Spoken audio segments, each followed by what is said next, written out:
applauding. We go out there and we try to get your voice heard through administration, through fellow senators, and also to provide student life and leadership. So things like comedy shows to throw in some diversity, some relaxation away from the books is part of the things that we do for student government. Well, I would like to bring out Giovanni Banks.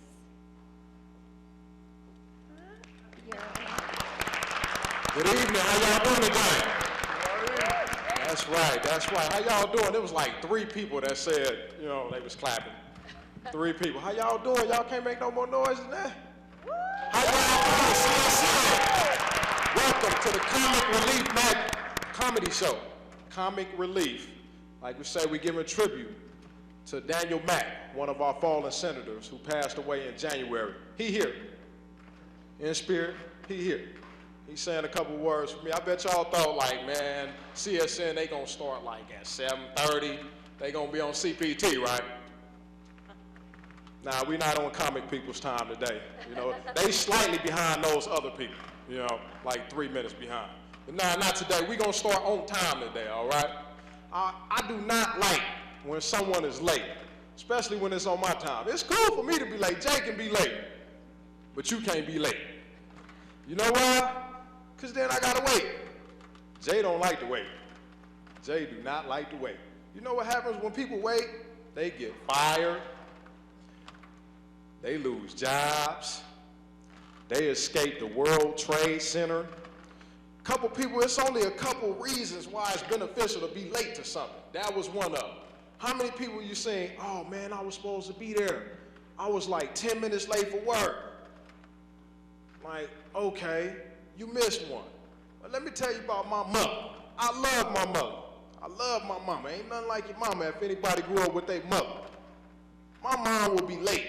I think she have it in her will to make her 15 minutes late to her funeral. It's like her will somewhere. Make me 15 minutes late to my funeral. Somebody delayed anything to make me late. One time it was beneficial that I can remember. So we go to see George Wallace at the Flamingo Hilton. Like, cool, mama, I got you these tickets. We finna go see George Wallace. I know you like him. You took a picture with him. We gonna be there. Show starts at this time. We late. We not late. We CPT late. We like 30, 45 minutes late. So George Wallace is one of those people where you be like, dawg, you play too much. So that's exactly what happened. He played too much. So we get there, we trying to sneak in, we tiptoeing in. Floor creaking and everything. Hey, how y'all doing? Us? Yeah, y'all want to show up to the show like 30 minutes late. Yo, I got something for you. Sit down in that booth right there. Okay, we on detention. He putting us on detention. Okay, cool. We sit down in the booth.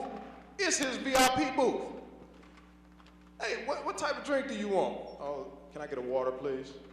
No, we serving alcohol. This is his VIP table. Oh, okay, this has worked out.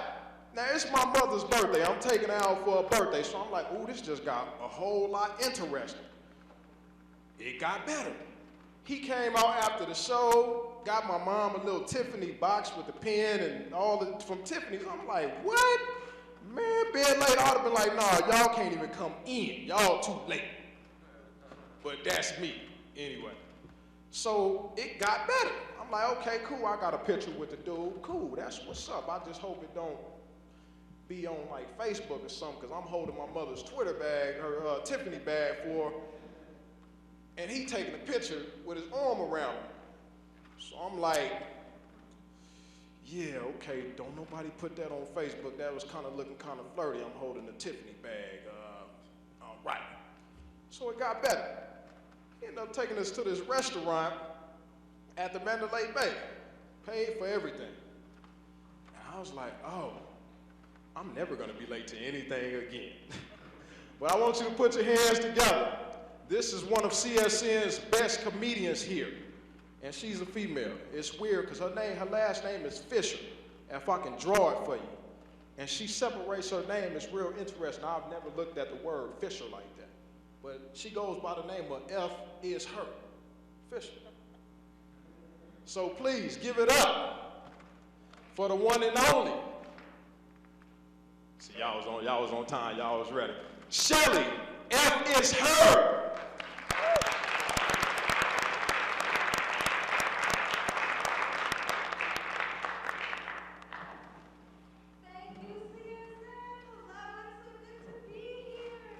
How is everybody tonight? Come on! How is everybody tonight? Give me some love. Give me some energy to go with here. Oh, it's so good to see you all. Listen, if you don't mind, I keep this handy because actually I just broke up with my boyfriend. Yeah, and you know how it is, girls, right? When his call comes, I don't want to miss it. I want to fucking ignore it. So to cheer myself up, I've been shopping. Does anyone shop the thrift stores? Shop the thrift stores? You don't shop thrift? What? Anything look familiar? No? I love the thrift stores. The prices are unbelievable, aren't they? My God, I got a pair of boots for $8, and I got a couch for $1. I really did. And I found 50 cents in the cushions. No, really, I did. I really did. See? I really did. For all you white people, this is 50 Cent. He's a rapper. What am I, in friggin' Summerlin here? Jesus Christmas. So, but this blew me away, okay? Some of the things that you can actually get in Goodwill and Salvation Army, I didn't know this, okay? Check this out. Did you know that you could buy? Yes, sweetheart, other people's accomplishments. I had no idea. I said, somebody pinch me. Where am I? And I looked up and I was in the why should I get up off my own fat ass and do it myself when somebody else already did it for me aisle. And you know, I've always sucked at basketball, but not according to this. So I said, dare I press my luck? And I asked the sales girl, I said, you know what I've always wanted to excel at? And she says, softball. I said, yes! She says, now you do. Which is really ironic because back in school, I wasn't good enough to make the team. Well, who's laughing now, St. Joseph Hill Academy? Who's laughing now? I did make the cheerleading squad, though that was short-lived, but that was not my fault, okay?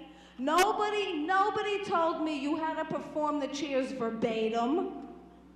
And I put my own interpretation on it, you know, I just, Johnny, he's a man. If he can't do it, fuck it. I mean, that's the interpretation, right? Everything is open to interpretation, am I right? I mean, okay, I went to McDonald's, all right? And I wasn't famished, I was just a little peckish, okay? So I say to the guy behind the counter, I want a Happy Meal. And he says, yeah, that's for kids. I said, yeah, that's my mom.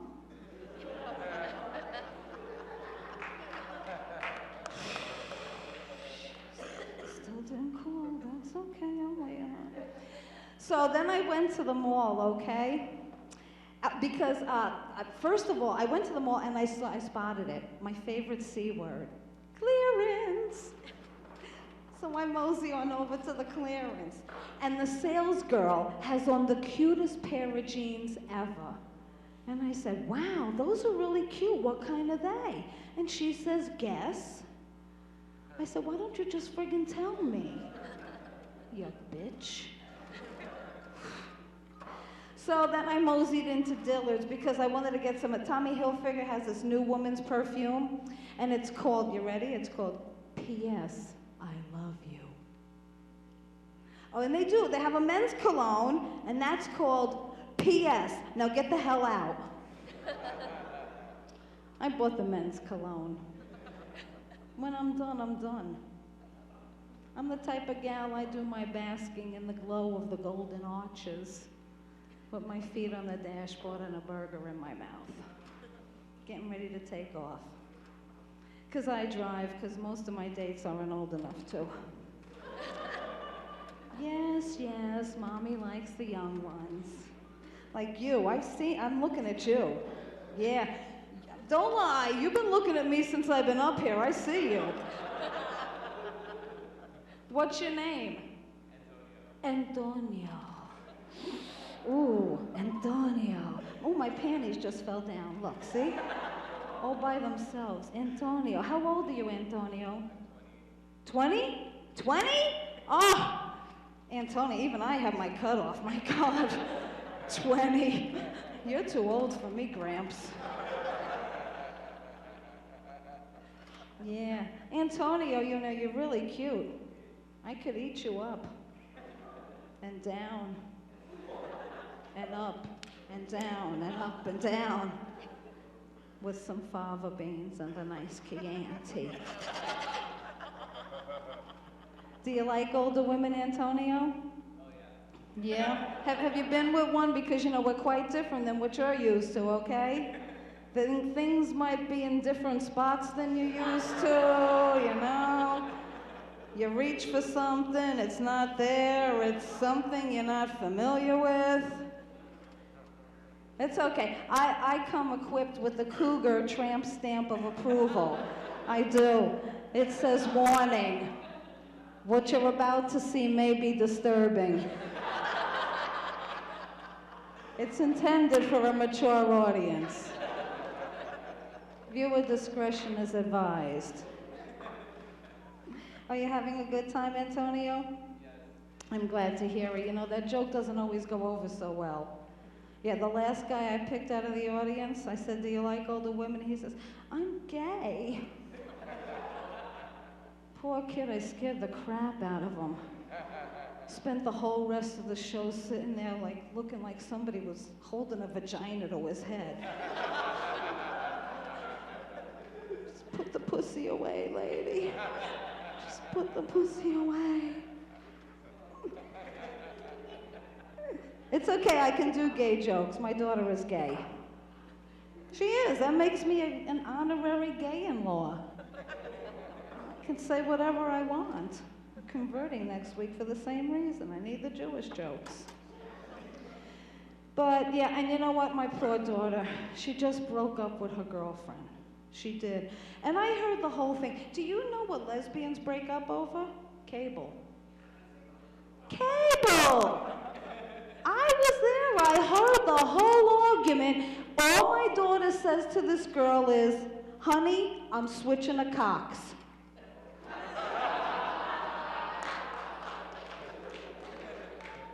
What is she, friggin' married to Satellite?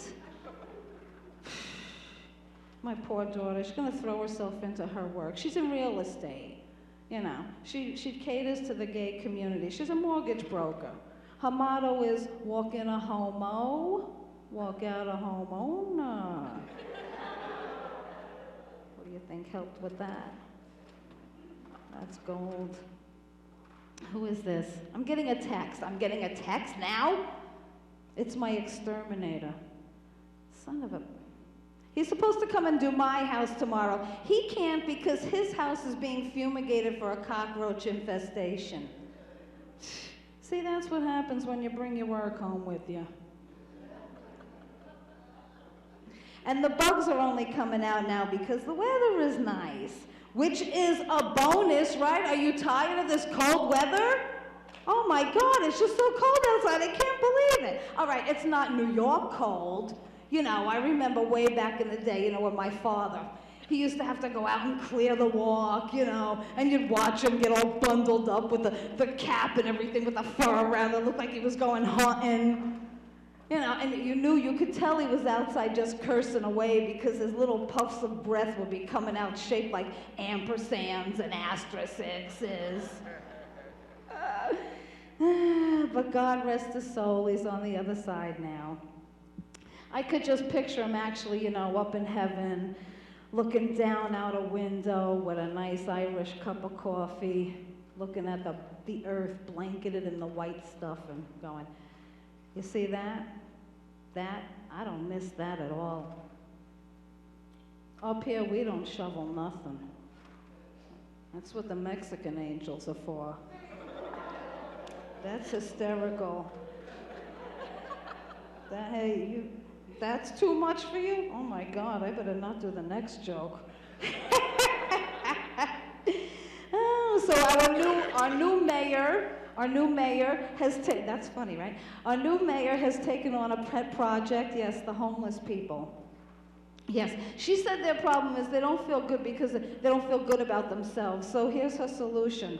We're gonna dress them up as clowns. You think that's bad? Her first idea was 3-piece suits. Right? Could you picture? Downtown Las Vegas, 120 degrees, summer weather, homeless people, you know, in double knit polyester 3-piece suits. For Christ's sake, everybody would think they're Jehovah's Witnesses. Go back to the Mexican joke, right? Let's see. Oh, I just changed my major to philosophy. Thank you, there's my teacher over there. I fell in love with philosophy, I really did. So now instead of people saying, oh look, she's lazy, she's sitting around doing nothing, they say, boy, is she dedicated and pensive. Right? But I can't understand, I'll never be able to collect unemployment. You know, because I could just picture being in the employment office, you know, I'm just sitting there, and the lady will come over and go, hey, what are you doing? Nothing. Huh. Were you thinking? That's a philosophy joke. We can't pay you if you're thinking. That's what philosophers do. I don't know how you wind up getting bonuses, you know, how do you prove it, you know? I thought of that first. Prove it. So I wrote a philosophy joke, okay? So tell me if you like this. If I tell a Chris Rock joke in the forest and there's nobody there to hear it, is it still plagiarism?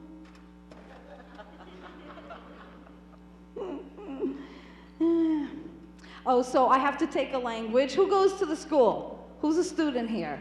Okay, so you know you got to take a language, right? All right. You know what my friend suggests? French. French! Is that ridiculous? There's only 2 French people in America. The other one lives in Ohio.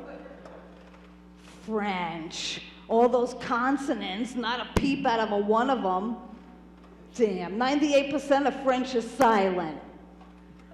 See, that's why the Parisians invented mimes. Artistic expression, my ass. Poor schmuck just wandered out of the box.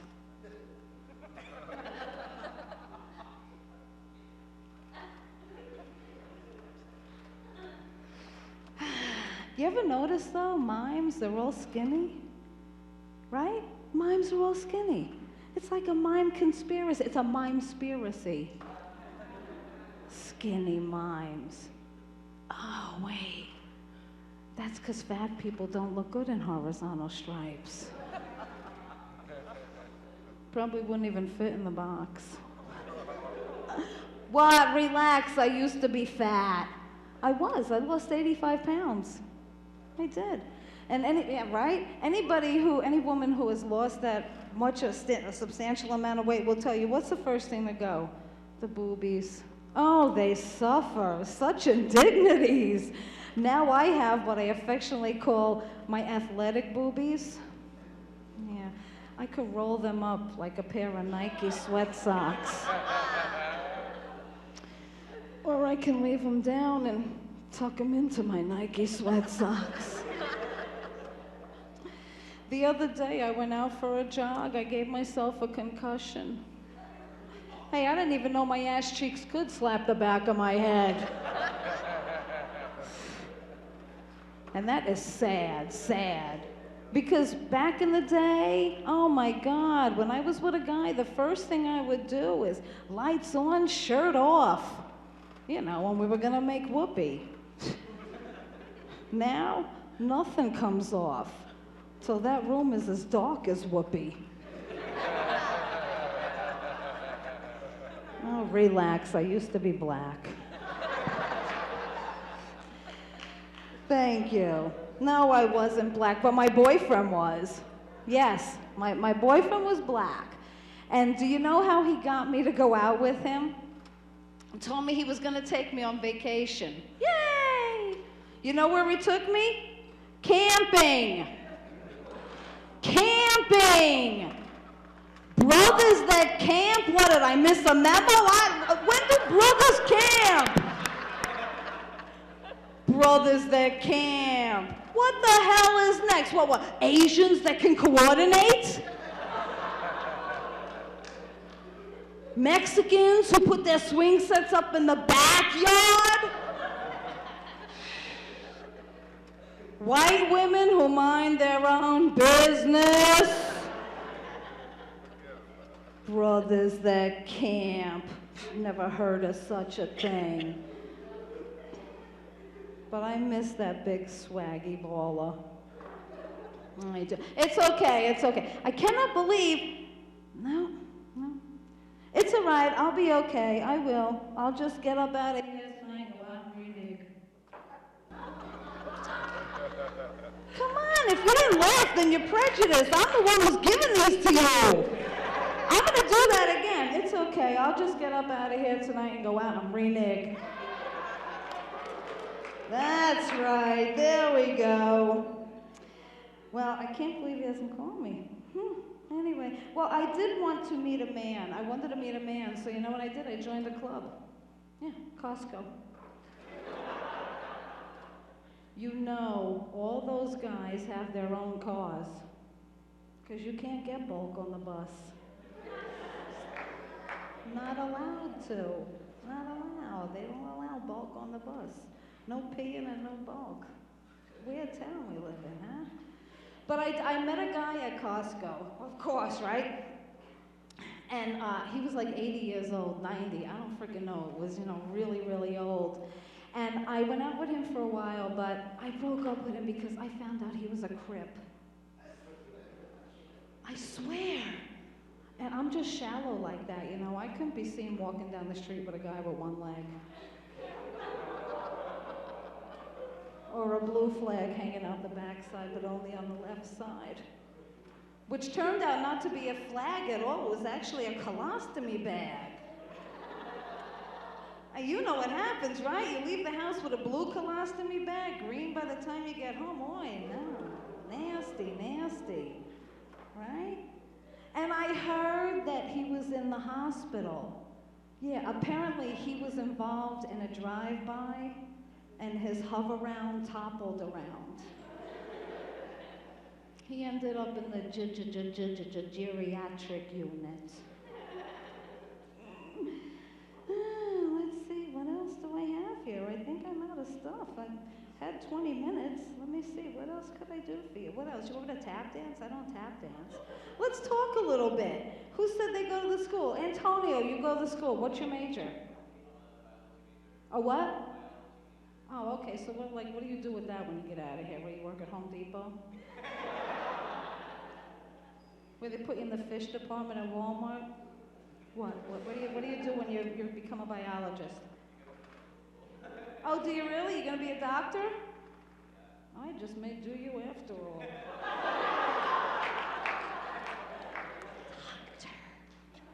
Doctor and Shelley F is her. Has a nice ring to it, Antonio.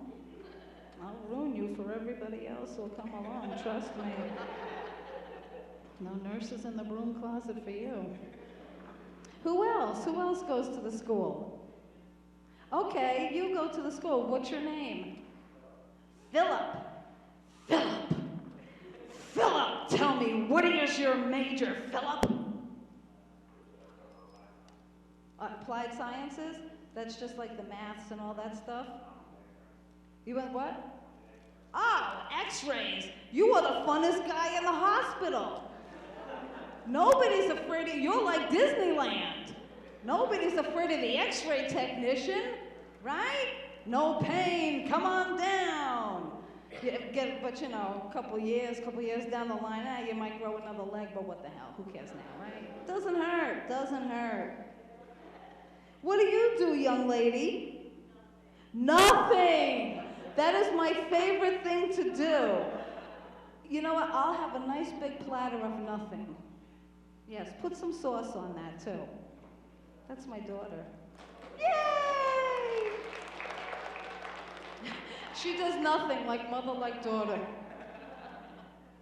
Who else what do you do? In Idaho? Idaho. Oh, that's nice. So, what are you taking in Idaho? Oh, okay, and what will you be? Just an engineer or what? Work at Burger King! Always nice to have goals, son, yes. Make me proud. Mechanical engineer in Idaho. I thought he'd be working on those big tractors, you know? No? Do you have big tractors in Idaho? Don't you have potatoes there? Lots of taters. Taters in Idaho. We like Idaho. Yeah, I met a guy from Idaho. We don't want to talk about him, trust me. Yeah, he introduced me to his sister, his mother, and his grandmother. There was only one girl standing there.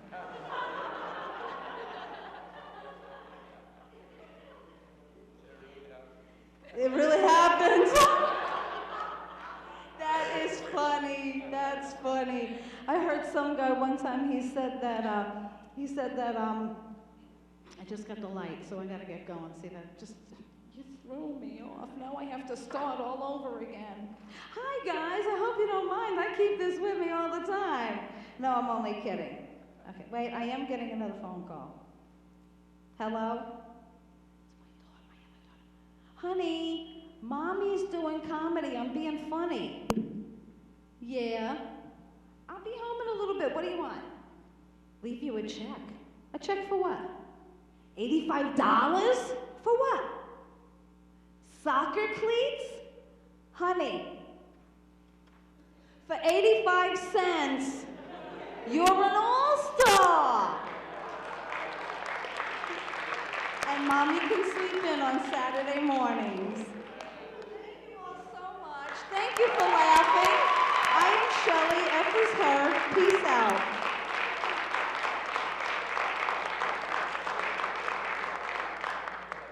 It's like an unwritten law, I can't leave the stage. Okay, I'm going. Give it up one more time for Shelley F. is her. And I'm Jay, by the way. I'm glad y'all went to it. I went backstage and I thought a little bit. I'm like, there's a lot of beautiful women and men in here. But when she said something about a psychology major, I got to thinking, like, I've been working real hard to understand women. What do women want? Like, is there a book out there or something? Like, what women want? I need that book. Y'all got it? You got it? Okay, she got it. I'm gonna get it from her. Cool, baby, all our problems are solved. Don't worry about that. Everything gonna be all right. No, I was thinking, I'm like, women think differently from men. And men think differently from women. You know, Venus and Mars and all that mumbo jumbo. There's a guy I know. He told me this, this story, and I found it rather interesting. At first, I'm like, yeah, that's cool. Because you see, men, we think with our head. We think, rationally. We hope. We think irrationally, right? And women, we already know, y'all deal with the heart. That kind of perplexes me because the heart, it really don't have any emotions at all. It just controls your blood flow, right? Biology major, where is he at? Right? It's your brain that do, all the thinking. But anywho, so he tells me, I've done a lot of growing up and I've gotten wiser. I'm like, okay, yeah, tell me the story then. When I was your age, I was working at night. Okay, cool. So I got everything turned on, my gas, my water. That's it. So I'm thinking like, Okay, what about your electric? What, they pay for your power? Oh no, see, I worked at night. I don't need no lights. What I need with lights? I work at nighttime. I come home, I'm like, that's a good idea. That save you about $150, right? But hold on, how you gonna eat? Man, I'm gonna eat over my mama's house. Cool, that's even better, because you ain't got time to be cooking. You work at night, you work 10 hours a night. Okay, cool. Okay, how about when you take a shower? I got gas, baby. Water stay on all night. I need some entertainment. I got a battery-powered radio. Cool, he was thinking with his head. Now, women, I'm looking at y'all, and I'm like, what are they thinking with? A lot of people, a lot of women, y'all have a purse that's like red, and your whole attire can be like blue or gold. And I'm like, what's up with that? Oh, it's just accessorized. Because you see me, gray kicks, tie match the kicks. Okay, that seemed color coordinated to me. I'm thinking with my head. But as I'm figuring out and understanding more about women, like, it's nothing wrong with them, it's something wrong with us. Because y'all multitask. Y'all don't do it off the brain. Y'all don't be thinking, y'all just be driven by the heart. Y'all be going. But men, we think with our head. The bad part about that, I figured out, is we don't know which head we thinking with. Because had he been thinking with his head, oh, I gotta get the lights on, I gotta get this potpourri over here, I gotta get this going, it's gonna smell good. Because when a woman come up through here, oh my God, look at these digs. You got the potpourri going, ooh wee. He was gonna get some that night for himself. But I'm glad you all are here. I want you to give a warm, healthy clap. None of that how y'all was when I first came out here like, whatever, man, get with the show. We already know you. We see you everywhere. We know you already. You ain't got no jokes, man. Come on. Well, give it up for one of our professors here at the campus. I know, right? Some of y'all got like extra credit for coming here. You know, y'all did right. So give it up for Professor Charlene Gibson.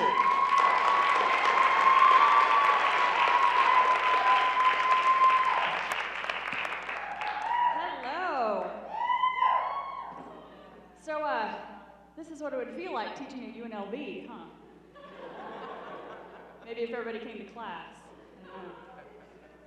Yeah, so as you heard, I am a professor of public speaking here at CSN, and I do think I have some students here tonight. Where are you?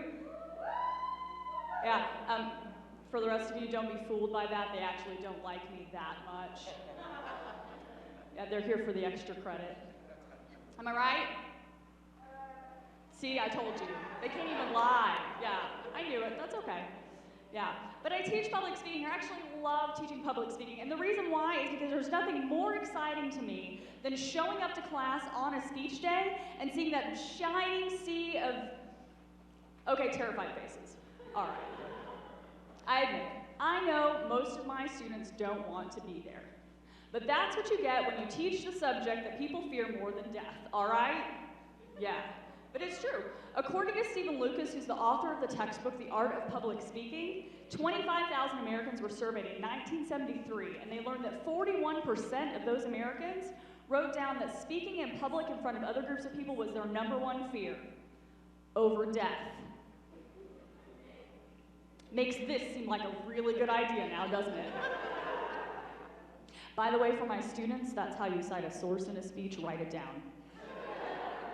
It'll be on the final. There's a lot of things I've learned about teaching public speaking over the years. One of those things is that I should have been certified in first aid. It's true. I've had students throw up, pass out, freak out, and bleed all during the course of speeches. Sometimes at the same time. Yeah. My diplomas should have come with a hazmat suit. Yeah, it's true. But I love teaching public speaking, although it's funny though, one of the other things I've learned is that for every student enrolled in my public speaking courses, each of them has at least 6 grandmothers who will all die during the course of the semester. We've come a very long way from the dog ate my homework, haven't we? We're killing off our innocent meemaws now. Such a shame. The only thing worse than that is when I was living in Europe and I was teaching military students online, and I would get emails like this. Professor Gibson, I cannot do my speech today. A sniper shot my buddy. Until I find out he was actually in Florida at the time and not the Middle East. Yeah. Always excuses. Always excuses. But no, I just moved to Las Vegas recently. Actually, before that, I lived for 5 years in Germany and 3 years in Japan. And one of the questions I always get after people find out that I've lived overseas is, oh, do you speak the language? So I'd like to share a couple of helpful phrases with you that you might enjoy using. In German, I always like to say, ja, meine Deutsch ist nicht so gut. My German is not so good. Very helpful phrase. Also, saru ni sake o aranai de kudasai. Please do not give sake to the monkey. Hey, you never know. You might need that at some point. It's true. Yeah. The thing that I think is really funny, has anybody ever lived overseas before? Anybody? Okay, you're gonna know exactly what I'm talking about next, all right? Don't you love it when people come up to you and they ask you the most obvious, stupid questions in the world, but they think they're completely brilliant? Yes, such as, oh, you lived in Germany? Have you been to Oktoberfest? Yes. Oh, you lived in Germany? Did you drive on the Autobahn? Yes. Did you smoke pot in the Netherlands? No. Comment? So there are always questions. But those actually aren't the questions that scare me. The questions that scare me always have to do with pop culture. Because inevitably, let's face it, if you have lived life overseas, it's a lot like being in prison, okay? Bad food, fake money, and you have no idea how much you've missed if you have not been on the outside, all right? And frankly, I think the prisoners had far better cable than I did overseas. Yeah, so I couldn't tell you the amount of shows I missed actually with being overseas. And in fact, it just always makes me feel stupid because I know there's stuff I've missed. Case in point, my younger sister calls me up one day while I'm in Germany and she says, so, did you see How I Met Your Mother? Yeah. I was there. And for the record, she's your mother too. Oh, a TV show. Oh, my bad. Yeah, those are things I don't know. And so I hate it because there's always two reactions that you can get. And I would always stress out. Like I would be flying back to the States for a visit, and I would try to cram in all of the pop culture I could before I got back so that I wouldn't look stupid like that. And it never worked because you can always get one of two reactions once you've lived overseas. And the first one is, oh, you lived in Germany? Now that happens if someone asks you if you've seen, I don't know, the Hunger Games movie, and your answer is, no. Yeah. I didn't want that when I moved back. I wanted to come back and have this air of international mystique and intrigue. I wanted people to look at me and say, oh, you lived in Germany. That's what I wanted. So I had this great idea when I moved back to the States. Instead of watching all the pop culture stuff, I watched all of the foreign films, all of the documentaries, all of the things that would make me sound smart. So when I got back and someone asked me, oh, have you seen the Hunger Games movie? I could look at them and go, no. Tell me, have you seen Sacre Coeur de la Bois? Oh, charming little documentary that came out of South Africa this year. Anyone with any kind of global perspective has seen it. Yeah. When you're done watching your stupid reality television about the games that hungry people like to play, maybe you should check it out. Works every time. Every time. But one of the great things, too, about a language is, especially German, it's so literal. There's so many great words that just are really, really funny. One of them, for example, a bulb, like what you would plant to grow tulips or daffodils, in German is Blumenzwiebel, which literally means flower onion. Kind of cool. The gums in your mouth, tooth meat. Ew. Yeah, exactly. Tooth meat, yeah. My all-time favorite, though, the German word for mustache literally translates to snot break. Snot break. I am not kidding. And I cannot wait until one of my German friends comes over to visit and I take her to a bar to go meet some guys, and she walks up to someone and says, "Hello, I like your snot break very much." Yeah. So those are the kinds of things that always make me laugh as far as questions about living here, coming back from overseas. It's always fun. My mother was really, really excited when she found out I was moving to Vegas. She said, "Oh, I just love Vegas. I love the shows, and I love the magic shows, and oh, Circus Olay. I love Circus Olay." Didn't have the heart to tell her that I believe the origin is still France and not Mexico. But I have been gone a while, so I can't be too sure. But that's my mother for you, and unfortunately, she says things quite frequently that are offensive that she doesn't mean for them to be at all. Case in point, when I was just back for a visit, we had gone out for dinner to a Chinese restaurant. I was having Mongolian beef, which I love. And I'm sitting there eating, and she looks over at me and she says, "How are you enjoying your Mongoloid beef?" Mother, that is not appropriate. One, that's derogatory, we don't say that anymore, and two, I'm not eating a human being. A couple days later, she says, "You know, I just don't like shows with yellow people." And while I'm trying to figure out how to explain that this is the most culturally insensitive thing she could possibly say, she says, "You know, like The Simpsons, and SpongeBob." Thanks, Mom. Yeah. One of the reasons I was so thrilled to move back to the States, actually, is because I am a new aunt. My niece just turned 1 this past month or so. Yeah, she's super cute, so adorable. Thank you. Oh, that's so sweet. I'm gonna call and tell her that she got a round of applause for that, for turning 1. Yeah, no, I absolutely have to tell you, I absolutely love being an aunt. Absolutely love it. In fact, I don't understand why anyone would ever choose to be a parent if you could just be an aunt. Seriously. Thank you. I know. I have finally this blood relative that I get to love and spoil and give back. Yeah. I mean, I don't understand why you want to do it. It's all of the fun being an aunt, all of the fun without all of the responsibilities, like education and poop.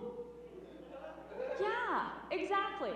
So when my niece was born, I was super excited, but I had no idea what to get her because I don't go baby shopping. I am not maternal in the slightest. I don't have kids. I don't want kids. Shopping for kid or mother-to-be stuff completely does not interest me.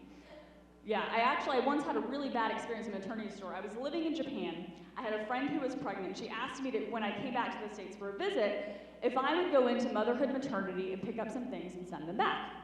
Thought, okay, sure, no problem. Yeah. I walked into motherhood maternity, and a woman ran up to me and said, "Ah!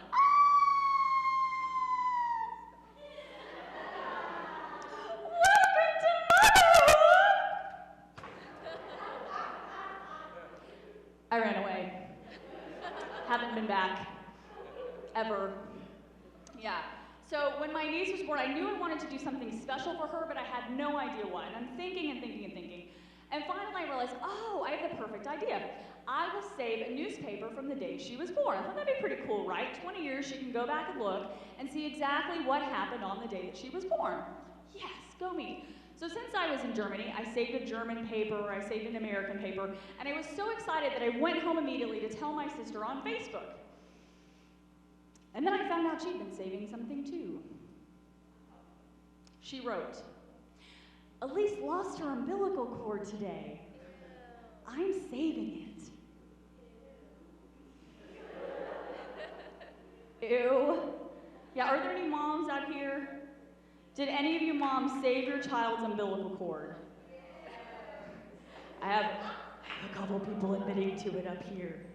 Yeah, no, I thought that was just crazy. I thought my mom was crazy for saving our baby teeth and our dogs.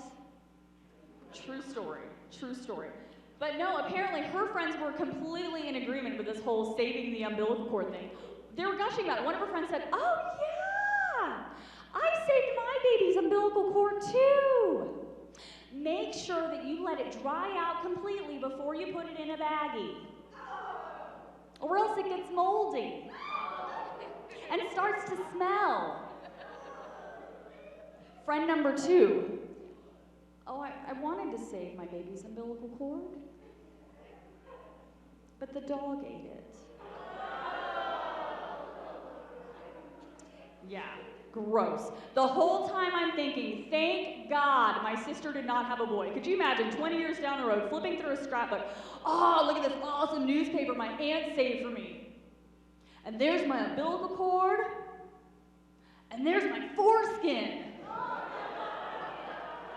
Ooh. Yeah. Like I said, I am not maternal in the slightest. I don't cook very well, I don't clean very well. Frankly, in some countries I'm told that makes me a man. Yeah. But I just have never been interested in having babies, but the older that I get, the more I find that everyone around me, the women obviously, either have or want babies. I even think my dog wants to be pregnant. It's true. Every time we go outside, all she does is pee on sticks. True story, true story. So I'm thinking this whole time, like, I'm just not really into the whole baby thing at all. I don't have kids, don't want kids, whatever. Well, the problem is when you tell someone that you don't want children, as a woman, they think there's something wrong with you. It's just the way it is. However, my problem is that I actually tend to project my feelings about pregnancy onto other people. I don't mean to, it just happens. So my friends have made a really fun game out of this. They love to come running up behind me and sneak up and spring the news on me so that they get my patented pregnancy response. It goes something like this. "I'm pregnant!" And me, without a moment's hesitation, "Shut up!" Happens every single time. I think because that's what I would say if someone told me that I was pregnant. Yeah. That's one of the things that's so great about Facebook now that I love, is I can read news like that in the privacy of my own home. So when I'm looking and I'm scrolling down and someone says, "I'm pregnant," I can go,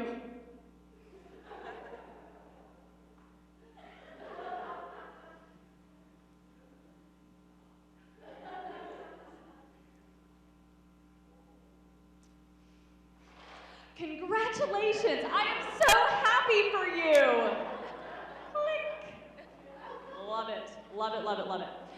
I'm very fortunate though, apparently my mind and my body are both in agreement about this whole no child policy that I have, which was evidenced most recently during my well woman appointment, or as I like to call it, my inappropriately groped without dinner and drinks first date. Yes. And the doctor finished his examination. He said, "Charlene, get dressed. We need to talk." "You're breaking up with me? What? We haven't even been out." So he goes out. I get dressed. He comes back and he says, "Charlene, I just need to tell you that I am very concerned. I couldn't find your uterus." My first thought was, "You are a doctor, right? You're not like the UPS guy who just kind of wandered in." I thought, "What do you mean you can't find my uterus?" He says, "Well, it's not so much that I couldn't find it, but I couldn't catch it in order to make an examination." And he said, and that bothers me, and I just want to know how you feel." I said, "Are you freaking kidding me? Hello? A uterus that can't be caught by a man? Greatest news ever!" Thank you so much, you guys have been great. Have a good night.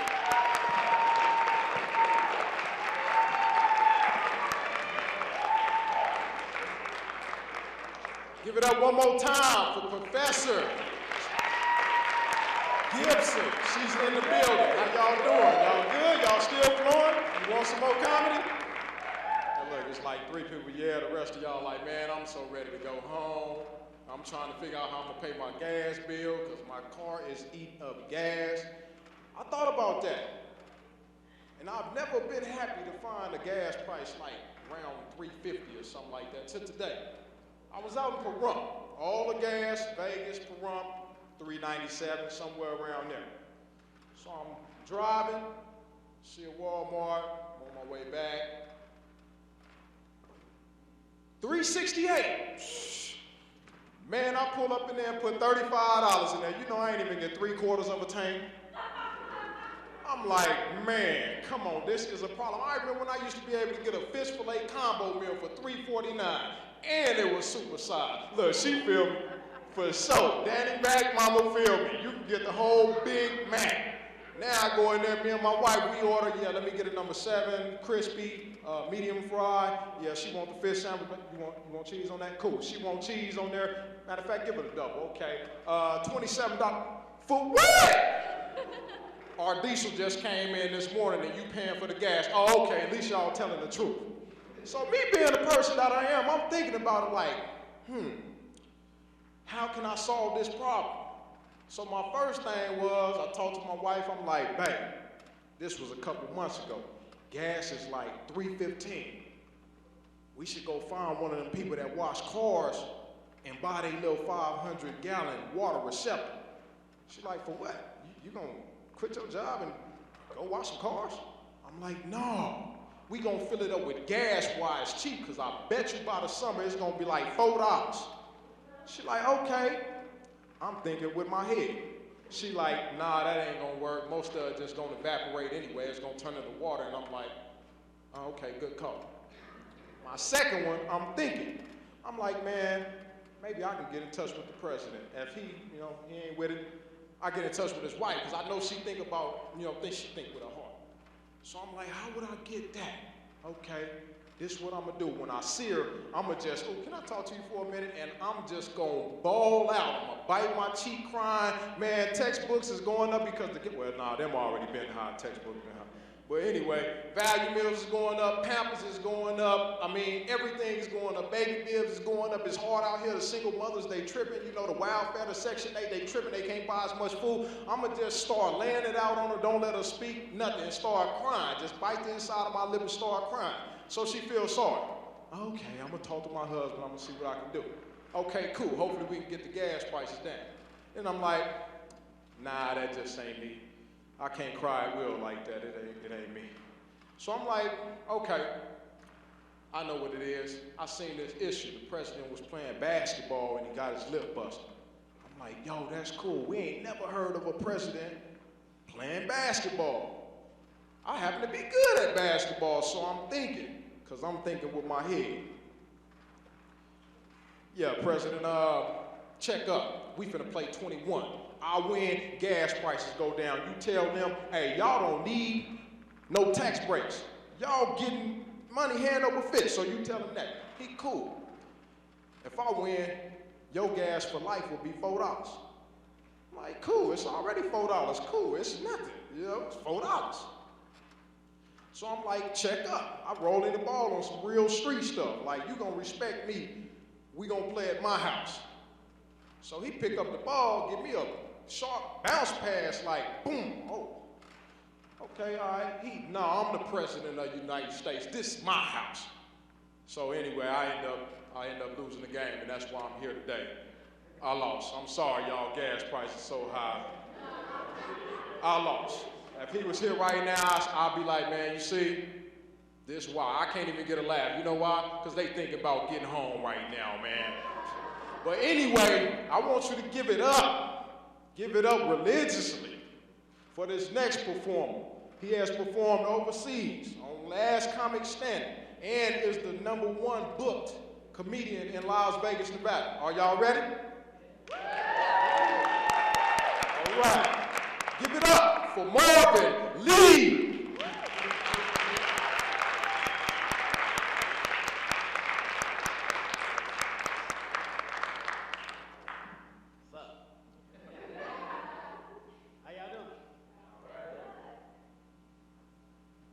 That sucked.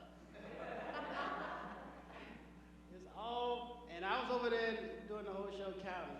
Auditorium 500, 47 people in the audience. Career on fire. coming out and everything for the comedy show. I know they have a lot of things good. And once again, give it up for Giovanni putting everything in, because that guy was...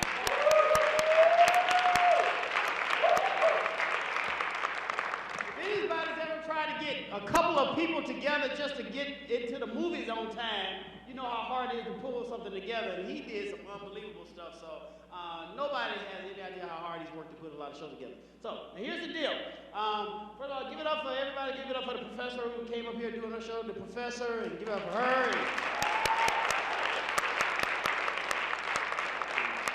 And Ginger and Marianne and Gilligan, and the other comedian, the lady from Married with Children, was up here. That was funny. No, that was really funny. No, everybody did a really good job. Give it up for making my job a little easier. Now, anybody been to a comedy show before? Yes.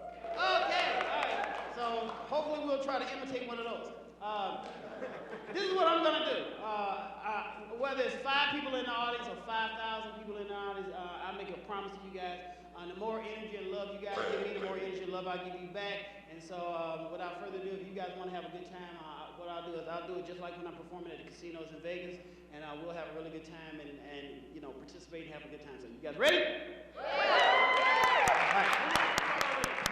I'm gonna go back over there real quick and do my own intro, just like we do in Vegas, and pretend like I hadn't been up here on stage talking for 2 or 3 minutes, and we'll just this is where the camera actually start rolling when I come back here. All right, hold on. So here we go, like this.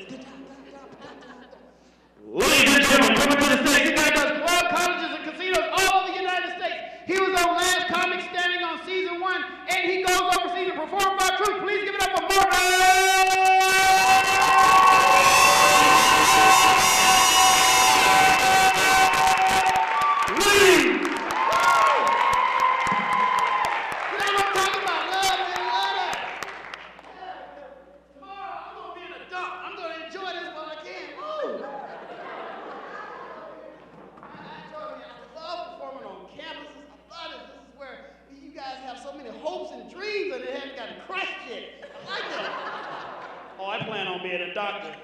No, you're not. Because you smoking rock all day. You ain't going to be no doctor. Not in this country, you not. Everybody had that thing. I love that. My mother always told me, when I went into school, I was like in marketing and public relations and advertising.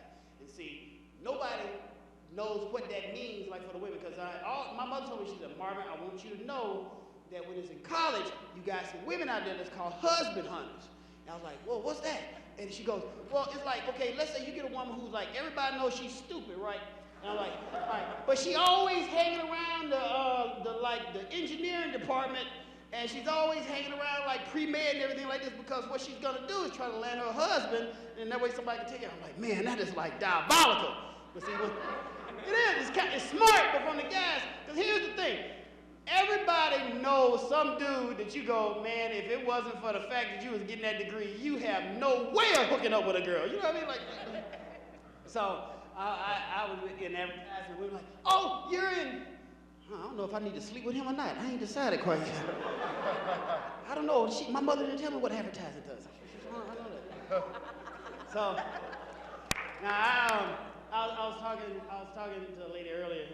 Oh, there you go. We were talking about being in school, and some of us are left brain thinkers and right brain, and I'm one of those people who I can't do math, but I'm like really like art stuff and everything, and I took math 7 or 8 times.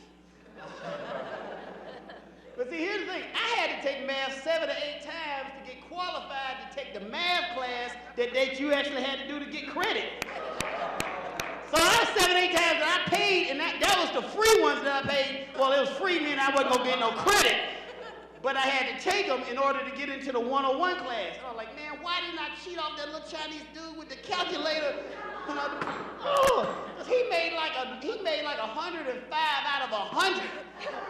He made up his own questions and got them right and turned them in. Now, when I was sitting there in school, and I always tell people, now that you guys are in higher education and like up in college, do you think it's harder or easier where you are now than it was in elementary and high school? Yell out. What do you think? Easier or harder now? Some people say easier. I think it's easier because here, you know, they treat you like an adult, and everything, because when I was in elementary school and stuff, I can tell you right now, I hated the teachers. If you're in medical, I mean, if you're like a teacher, well, I'm sorry, but I did. There's some vicious SOBs out there. Because you had one of those classes, and if you ever had one of those classes where you sitting there and you turn in your paper and you already know it's going to be wrong, right? And see, I had a teacher that was vindictive because she had this game called Let's Pass Back the Papers from the Highest Grade to the Lowest. All right, it started off cool with the 90s and everything. Like, here you go there. Oh, I made a 95. Oh, I made a 92, whatever. Then went all through the 90 papers. I'm like, all right, I ain't getting none of them. Okay, all right.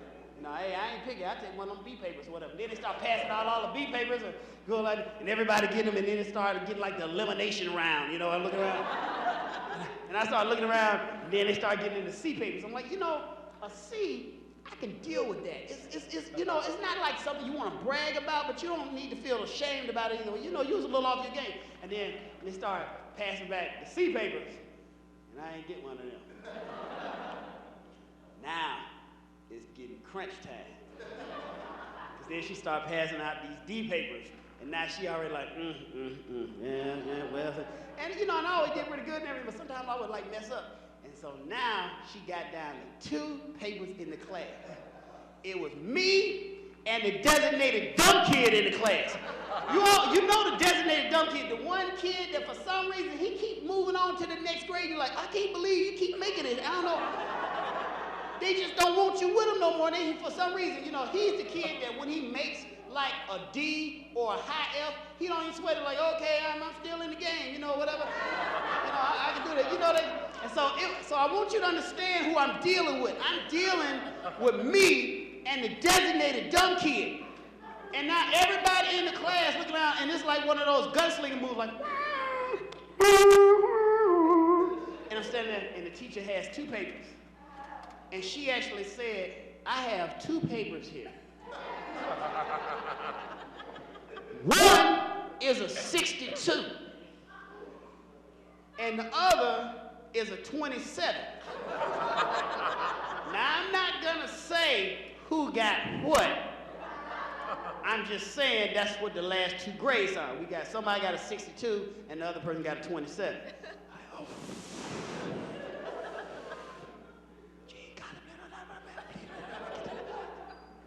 I'm at a point that I'm praying for the 62. Can you imagine? So the teacher slides the paper back like this. He look at that for a little while. And then right when I was thinking about lifting it up, the dumb kid go, I made a 62! Oh, hell, man, what? Now my friends, now they look at it and say, hey, man, why don't you flip that paper on over?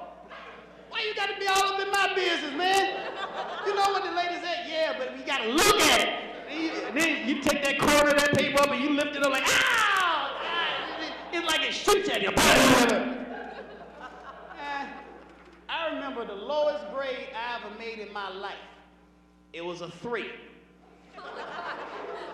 And I actually had somebody ask me, out of what? Like, what difference does it make, man? 3 out of 100, F. 3 out of 50, F. 3 out of 25, F. 3 out of 10, F. Hell, 3 out of 5 is a D. And I made a 3. And the killing part is I had actually studied for that test. That would burn me up. Everybody else, and I studied for that test. I'm like, oh, man, to be honest, I wish I had made a 0. At least that way I could have told everybody I got caught cheating. You live with that. Oh, man, I got busted. Hey, I got a 0, caught me cheating. But when you make a 3, a legitimate 3, it tells the whole world, look, I did my very best, but I'm still a dumbass. I used to hate when teachers like passing back those papers, man, and everything like this and stuff. And for some reason, they wouldn't just mark it wrong. See, you know, like when you get in college, they at least make it like, okay, this is wrong or whatever. Like, but like in elementary school, these teachers get this big, sharp, bright red Sharpie and just mark it up like this. And then put a big 2-inch letter F at the top of the paper and circle it and then put a frowny face on it. That way even the kid in the back of the room with them thick-ass glasses can see how bad a grade I done made. vindictive people. That's why I couldn't wait to get to college. I couldn't wait to get to college. I'm tired of it. Now, college got a whole different set of rules. Because I took a test in college, and the teacher broke out a whole new thing on me. If any of you took one of those tests where they just give you 4 questions for the whole test, and each question worth 25 points each, yeah, that's some vindictive crap right there, because you get that paper right, and it's like, and then you get it, and like, oh, hell. I know I don't know that first one. Man, that second one ain't looking too good either. If you don't get questions 1 and 2 right, don't even turn that paper in, because you're not going to pass. I can't tell it, but people be killing me, man. I do. I used to. But I did. I wound up graduating. For some kind of reason, my smart gene kicked in, and man, I graduated top of my class in advertising public relations. Because, yes, top of my class. Nobody did high, and still couldn't get a job. So I started telling jokes. And my folks still paying that college loan, saying, look at the comedian who could have done that for free. Yeah, man, I had a good time. One of the things I want to tell you guys, make sure to follow your dreams and everything. You know, they've been mentioned earlier. It's a big deal.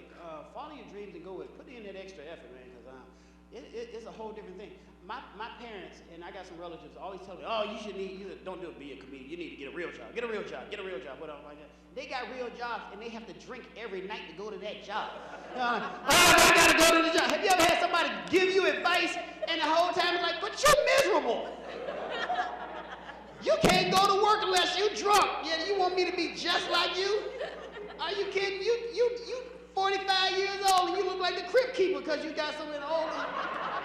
I want to be that. I sat there and I was telling somebody I got flown into Tokyo to perform for our troops. I was in Tokyo and I was standing there and I looked at and I said, because of something that I stuck with, and nobody, because you're gonna have some people gonna dog you guys no matter what. It's just gonna like what.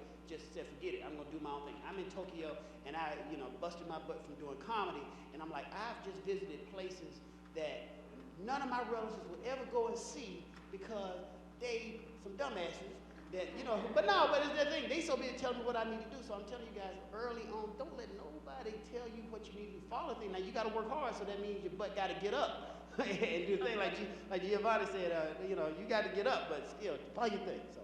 That's my one little bit of public service message before I start telling you some twisted sick stuff. Now, I mentioned earlier that I do go overseas. I just said it right now, and I love going overseas and performing for our troops. I'm real big. I'm proud about that because these are hardworking people. I have you guys know folks over there. Yeah. Proud of that. Yeah. But I want to clarify something real quick. I was in Japan because ain't nowhere in hell I'm going over to Iraq. I can tell you that right now. I found out I look too much like them people over there, man. And I never do that. I never knew I could get mistaken from somebody from the Middle East until one day I was doing a show and I was flying out of Jackson, Mississippi to come here to Las Vegas, Nevada. And when I pulled up to the airport, security helped me from the time I got out of the taxi and escorted me all the way on the plane, and my dumb behind thought I was getting a VIP treatment. Nah, it turns out in Jackson, Mississippi, I look like I'm from every country in the United States got a problem, man. So now I'm sitting on the plane, and have you ever been in a situation where somebody's whispering, but they're whispering loud enough that you can hear them whispering about you? And I'm sitting on the plane, and about 5 rows back, I can hear these 2 good old boys talking, going, hey, Bubba, check it out. I think we got one of them Al-Qaeda song bitches on this airplane. What you do about there, Bubba? I don't know, but if that boy starts something on this airplane, I got something for his ass. And I mean, hell yeah, man, let's get it. America not gonna take that kind of crap. We're not gonna sit there and be afraid of terrorists. No, but let's get them. Until I realized they were talking about me. So I want to tell you guys from a minority standpoint, since we got a good mix here, that the only thing worse than getting picked on because you are a minority is getting picked on when they think you're the wrong damn minority. So I'm sitting on the plane, right? And getting pissed. I'm like, all right, cool. All right, y'all want to roll like this? Cool. I'm going to get even with everybody.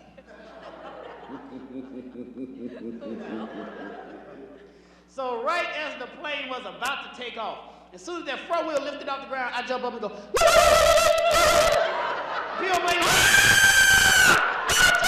take it down, we go down.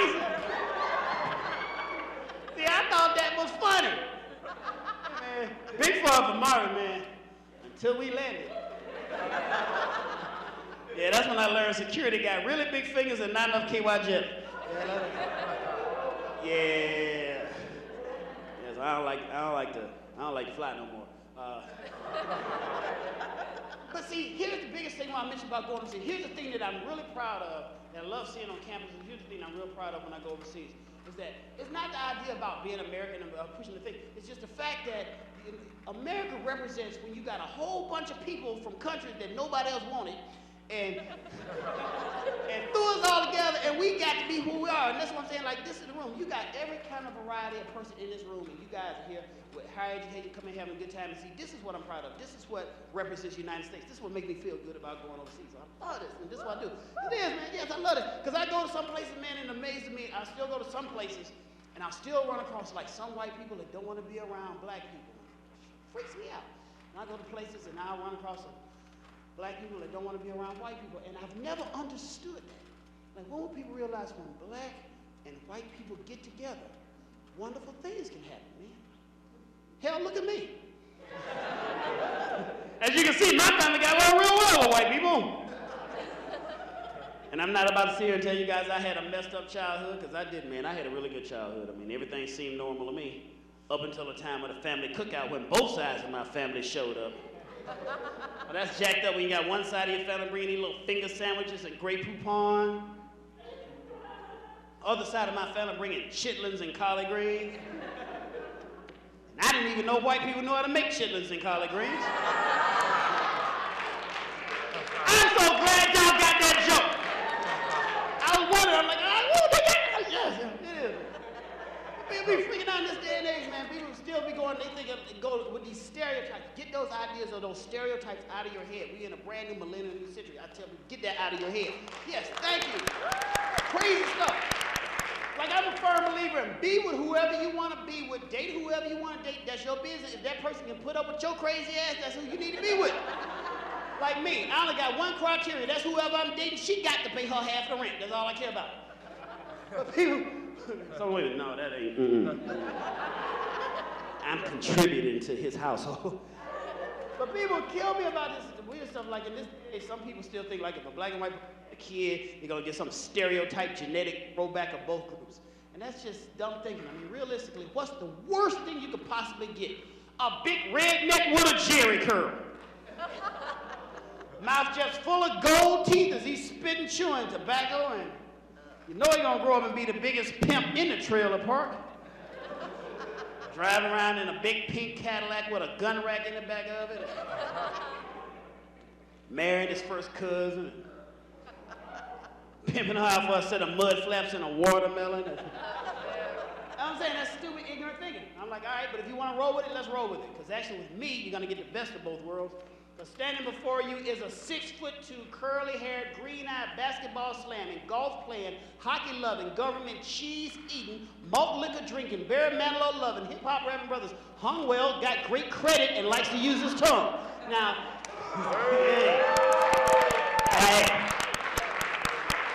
I just call it like I see it. Ladies see me after the show. Now there was some men clapping too.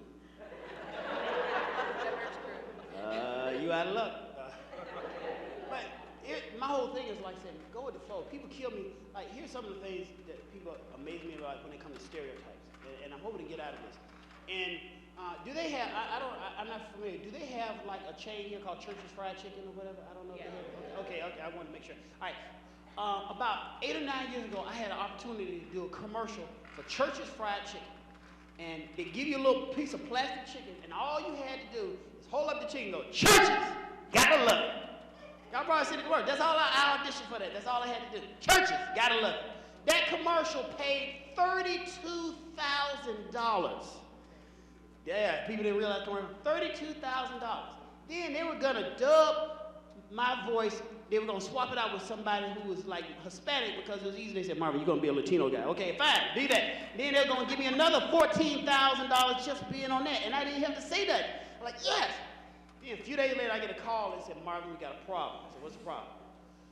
Apparently, it is not considered being politically correct to show a black or minority eating chicken. Because it seems bad. Yes. And I'm like, what? Yeah, they will not let black people eat fried chicken on TV. It is a no-no. And I want you to think about every chicken commercial you've ever seen. Now, they have black people on the commercial. They can let them walk with it. They can pick it out the bucket. They can go in that thing. But they won't let black people eat chicken. Because it seems wrong. I'm like, for $32,000, I would be sucking the marrow out of that chicken bone. I'd have a thing of 30 malt liquor drinking, been drinking and talking about is you is or is you ain't my baby. Are you kidding? I don't believe that. They said, no, we don't like this. And that made me look and understand certain things that people don't ever realize is still going on. Like when they talk about racism and everything. I try to get past this, but some things just bother me. Here's a good example. I've never seen a Church's Fried Chicken in a white neighborhood, and I've never seen a Chick-fil-A in a black neighborhood. Now, y'all think right now, hey, is he right? And none of y'all said, no, he is right. That'll never happen. It's messed up. We can't even get our freaking chicken together. How you expect to run a freaking country, man? I do. I go with the flow. Now, some stuff I tell people just happened to me. Don't happen to nobody else. It just happened to me. It's a Marvin Lee thing. I'm driving around and I'm going through one of these little small towns. And I look up and the police sirens flashing. I got so scared I could feel the piss running down my leg right there. Now, wait a minute, I ain't done nothing wrong. I've been doing the speed limit. My tag is current. I ain't got no more warrants. There's no reason why. I paid that off. There's no reason why I should be getting pulled over. I'm like, I know why he's doing it. He's pulling me over because he think I'm black. And I got all mad and I got militant. And I want y'all to understand something. I've been telling you now for the past 10, 15 minutes, you don't prejudge people, and here I'm doing the same thing. I'm like, just because this little small town burning fight, crew cut, one bullet carrying some bitch pulled me over, that he's doing it just because I'm black. And see, that was wrong with me. He wasn't pulling me over because he thought I was black. He pulled me over because he thought I was Puerto Rican. And he got me on the side of the road, speaking some good old boy Spanglish, and I'm like, look here, though, muchacha, Taco Bell, Jose, whatever your name is. Look here, son. We can't have you people running through our little small towns because I know what you do. You move in and everything, and we got all the construction and landscaping we need. I'm like, what did you say? He said, so I tell you what, I'm going to have to make an example of you, and you're going to have to come along with me, and we're going to head towards town. Notice he didn't say we were going to town. He said we were headed towards town. That means somewhere along the trip, I ain't gonna make it. So I thought, wait a minute, man, hold on, I ain't Puerto Rican, I'm black. That didn't make that situation that much better, I can tell you that right now. So he got me on the side of the road, and I'm like, with all the stuff that's going on, with people, you always got some group hating other groups. I've never understood that. So I'm like, with everything going on, there's gotta be some group of people, some race of folks out there nobody has a problem with, and maybe I can tell this to this officer, and he'll leave me and let me alone. And I looked at the officer and I said, officer, man, I'm gonna be honest with you. I ain't no Puerto Rican, and I ain't black. Come here. Come here. Come here. Look, man, don't tell nobody, but I'm an Eskimo. Think about it, you ain't never heard nobody got a problem with an Eskimo. Ain't nobody ever heard anybody go, oh, hell, the Eskimos taking all the good jobs here in America. You've never seen anybody looking out there window going, oh, hell, the Eskimos moving in next door. Now we're going to have seals and blubber all around the neighborhood. Man, I hate them fur coat wearing bastards. You've never seen a guy walking along with his wife and say, honey, quick, hold your purse. Here comes an Eskimo. Turns out I was right. Man actually liked Eskimos because he looked at me and go, you're a what? I'm an Eskimo, man. Well, hell, we like you people. Y'all make one hell of an ice cream sandwich, that's for sure. But people kill me with different things. Like sometime after the show, a lot of times people ask me about my family background, and I don't know why people get all like locked up on that, like I'm gonna be intimidated or I'm gonna be upset when you ask me. I don't mind telling you, there's a lot of different things about the narrative. I'm black, American Indian, and Irish. Yeah. If you want to believe a bunch of stereotypes, black, American Indian, and Irish, that means like I'm a raging alcoholic who can't hold my liquor while I sit around all day drinking gin and juice. so I was out in LA one time, and some agents came up to me and they go, Marvin, we really like your show, but the problem is Marvin Lee doesn't sound Black, American Indian, or Irish. And we think you need to change your name to something that expresses your family heritage. Like, what the hell am I gonna change my name to? Friggin' Tyrone Cloudfeather McNally? Names will mess you up. I'm a firm believer in this. I'm all about heritage and everything else, but it's all about playing the game. I'm gonna tell you. Well, you know, don't be jacking up people. If anybody, like to my white friends in the audience, if you got any black friends and they get ready to have a kid, tell them, stop naming them kids them crazy ass names that only black people come out, them Taquishas and LaQuishas and Shaquaniquas or whatever. Like this. That is a hard, complicated name to be doing. Don't be throwing that up. If they'll say somebody's name so jacked up, they can't even put it all on the name tag and everything like that. Don't be doing that. I mean, you can have an African name, Shaka, S-H-A-K-A. That's easy. You can reel them in. But all them names with them consonants and vowels, because let me tell you how screws that up with me. I was in Charlotte, North Carolina doing a show. And after the show, the club owner took me and the other comedians across the street to the nightclub, and we was in some place, and it was one of the places hit. Everybody was standing there and everything. And you know one of those clubs that all you hear is like you hear the bass from outside, and you walk in and you smell like cologne and armpit, and you in there. I'm like, oh, this is gonna be wrong. And I look across the room, and I saw this black girl, and she was looking bored.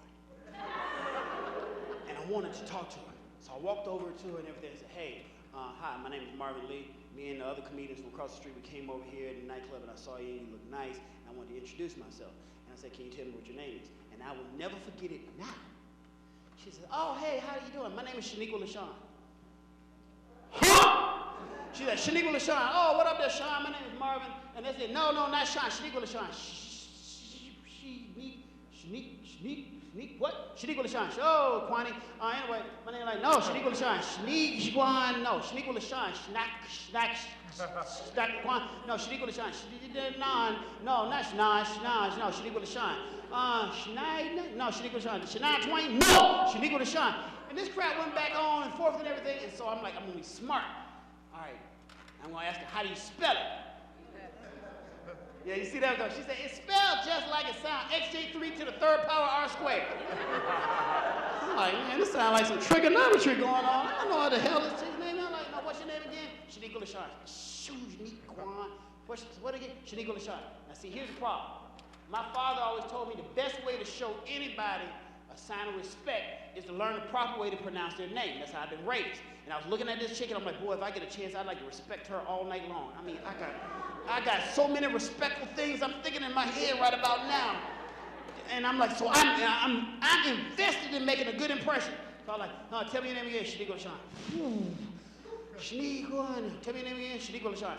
After a while, she just got fed up and she just went off on me. She goes, I said my name is like Shaniqua LaShawn. Don't just stand damn words coming out of my mouth. How many times I gotta tell you, you look crazy ass. Shaniqua LaShawn, Shaniqua LaShawn, Shaniqua LaShawn, Shaniqua LaShawn. Look, let me tell you, even the damn DJ know my name is Shaniqua LaShawn. Look, let me say, here you come over with your little crazy green eyes stuff getting in my face. Go, what's your name? What's your name? What's your name? Shaniqua LaShawn, what's your name? What's your name? Look, let me tell you, I don't really want to be bothered with you right now. I got my hair done, nails done, everything. Me and my girlfriend's trying to come out here and try to have a good time, but you get in my face. Go, what's your name? What's your name? What's your name? And I can tell you like this, I'm trying to have a really good time, but you gonna come around here. And by the way, what kind of man walk up there, introduce himself, don't even offer a girl no drink? You ain't offer me no drink right now. I might be thirsty. You're coming up in my face, getting there. What's your name? What's your name? Look, you're coming out there. Even the DJ going, everybody's having a good time, but no. I'm saying, girl, maybe he might be nice, but if your dumb ass can't even get my name right now, like Shaniqua LaShawn, let me tell you something right now, I can't really be putting up with anybody like this. And she went off on me.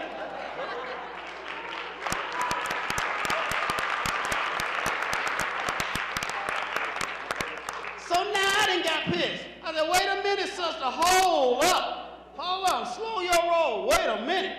Look, you done had 25 years to learn that hard-ass name. I done had 3 minutes. You know what? Forget all the drama. Tonight, your name is Pam. So if I call you and say, can I speak to Pam? I'm talking to you. Because at this moment, I'm so pissed, I'm only working with 3 letters. You can be Pam or you can be Mack, but that's the only 3 letters we're working with tonight. And it ain't just black folks that do that, man. It's not like they got the market on it. Latino people do that dumb crap, too. Oh, yeah. Not there. I love the Latino people. I got a lot of Latino people in my family. I want to say that right now. I'm one of the few people that will get up there and say, please open the floodgates. Let more Latino people in the population. I'd take it out there and do it. Because I can tell you, from a black person perspective, the more Latino people you got, the more the minorities that got a problem, the more pressure it is off me. Because every black person has been in a situation where it's 2 o'clock in the morning and you at a light and you look and you see the police and all of a sudden the light turn green, go, woo! Oh man! And I love this. Okay, Sanchez, one of us going to jail tonight. It's going to be me or it's going to be you. And I got my papers. I can tell you that right now. Oh, not another night in jail. Now, hey, man, I'm going home. So by all means, let the gates flood open. So with that said, like I said, I only got one problem with Latino people. One problem. Just one. Stop naming your children Jesus. Now, I know they pronounce it Jesus, but what I'm saying is on the job application, it reads as Jesus. And I can tell you something right now. Ain't nobody hiring Jesus.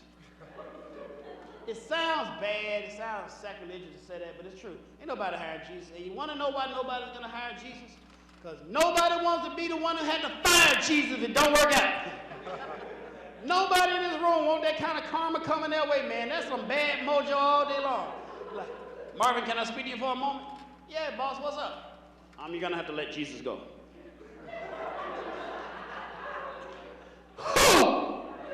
You. Oh, no, man, I can't be the one fired Jesus. That's some bad guy. I mean, I know he ain't the dude, but I'm saying that still look bad on my thing. I mean, look, man, hold on. Now, what if, okay, let's say if I fire dude, right, and like next week, I run out and I get hit by a bus.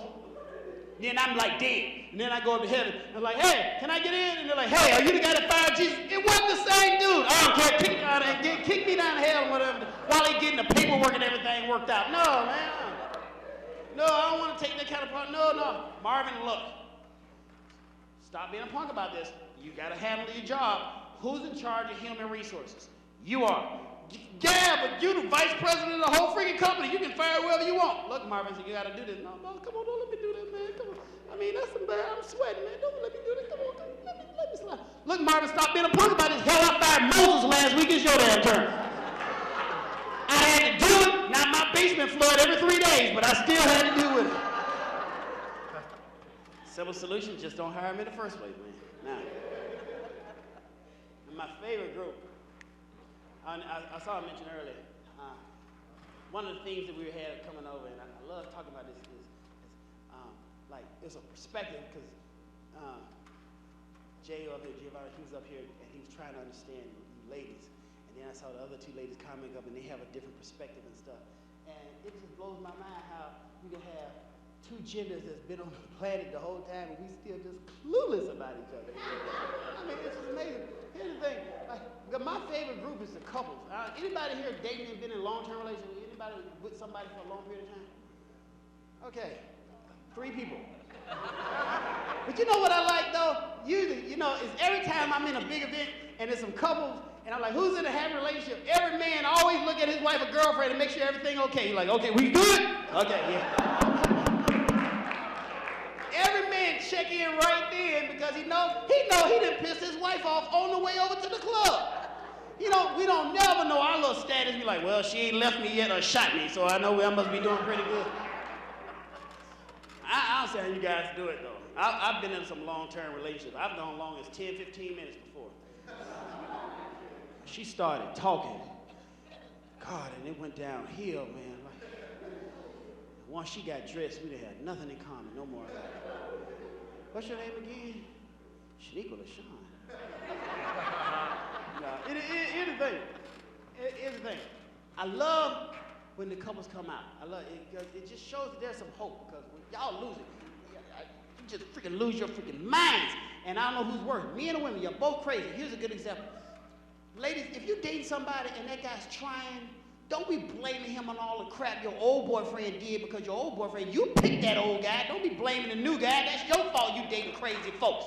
Guys, you've been filming every guy that sit there and mess with a woman, you be like, how come she getting it, putting all of this on me? I ain't done none of that crazy stuff to her. Like, here's a good example. Like, let's say you get a guy who gave you a venereal disease. All right. Now, long after the swelling that went down and the redness and flakiness that went away, or whatever, I don't know, whatever symptom you might have got, just pick somebody. I'm just saying it's gone.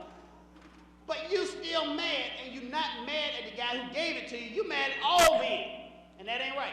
And guys, you just bad. You let a woman sit there and kick you out of her apartment or take your house or whatever like this, and you're not blaming that one woman. You're blaming all the women. So I want to ask this audience, and I know the answer, but who do you think screws up relationships first, men or women? Yell it out. I want to yell it out. It's agreed, it's the men, right? Yes. Anybody think it's the women that screwed up first? Okay. All right. That told me everything I needed to know right then. Because here's the thing. You actually have some smarter men in this room than I was going to give you credit for. You're either smarter or you're whipped. One of those. It's one of those two things. Because usually what happens is when I say, who's this? It's the women, it's the men. Really? Y'all, it'd be a big thing. But no, not here. Because a lot of times guys be saying, yeah, and the one be looking at you, I know you didn't sit there and have a time to speak. You better not say one more thing. If you say one more thing, I swear to God, I will stick you. You better not put your hands together. Let that comedian ask that. If you want tonight to happen the way you want tonight, you better not put your hands together. I tell you one thing, that little thing you wanted me to do that I wasn't going to do in the first place, I was thinking about, it ain't going to happen tonight, I guarantee you. So the guys are like, I don't know what's going on and everything like that. And then she done freaked out on you and turned it into Samuel L. Jackson from Pulp Fiction. Oh, you better not put your hands together. Well, not, and that guy be freaking out. What I do? Don't you say what? Say what again? Say what one more damn time? I dare. Say what? Like, I don't want no trouble. Not you guys. Y'all just didn't say nothing. Which lets me know you whipped. Now, but I'm going to tell you, if I had to pick a side who screws it up first, men or women, I'm going to side and say it's the men that screwed up first. Just like you punk guys out there. Here's the reason why, though, and it's true. The reason why I said men screwed up first is because usually, ladies, when you date a guy and everything, men don't seem to understand and pick up the little things you do for guys on a regular basis. That's what you do. You work on little stuff. Guys don't understand it. We understand big things. Like you do something, we understand it. But it's little things that guys don't take for granted that you do for guys on a regular basis. Here's a good thing though. Women do, every woman has done this for a guy, and none of the guys ever take credit. None of the guys ever even notice it. And that's, ladies, you're the one that throw out our underwear. All right.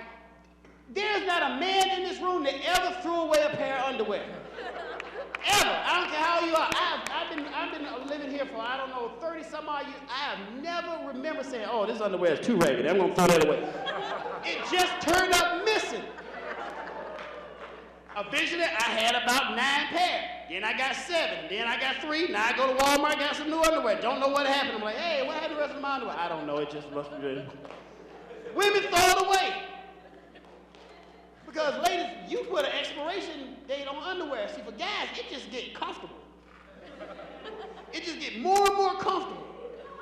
But women say, yeah, I've never heard guys say, oh, I've got some underwear and my underwear is old. I got to get new underwear. What? Let me tell you, man, here's an argument my girlfriend had with me years ago, and I'm like, really?